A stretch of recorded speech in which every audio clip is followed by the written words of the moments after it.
ay ang pelikulang Second Best Picture. The Kingdom.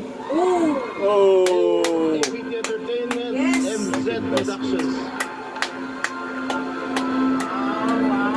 That's the award. We have Senator Bongo and Senator Francis Tolentino.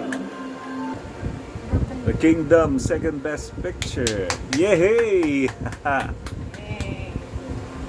Go, Papa B. Doon si makeup artist, madam. Si head makeup artist, Tonight, I just like to take this opportunity to express my extreme gratitude. Ako po si Jane Basas. I head MQuest Ventures. And ako, at kwento niya sa akin yung pangarap niya sa isang pelikula na ang titulo at that time was Baluarte. In 5 minutes, I said, let's go, let's make this happen. Maraming salamat. Ang gaganda ngayon na ito mga to, ah. Ang ganda ng mga prod team, Nagpapasalamat yung ako mga producers kay Papa namin. B at saka kay Papa Big Soto B. kasi ang usapan namin ni Direct Mike, Direct pag hindi Mike. pumayag si Bossing, pag hindi pumayag si Papa P, hindi namin gagawin.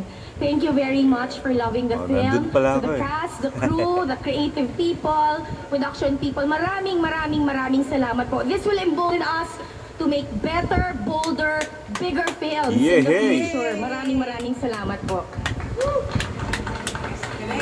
galing. May dadagdag lang po ako kasi tinanong ko si Bossing kung anong, sabi ko, Bossing, kung medyo swertein tayo, meron ka bang gustong ipasabi? Ako ng bonus! Sa'yo. Ang sinabi lang naman niya, of course you guys know Bossing is a man of few words. Ang sinabi lang niya, maraming salamat sa bansa ng Pilipinas sa pagsuporta sa bansa ng kalayaan. Yun yung naman sinabi niya. So we dedicate this to him. Unfortunately, he couldn't be here. He's with his family.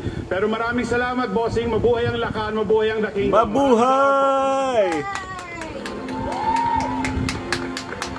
Congratulations to our 4th Best Picture winner, Isang Himala.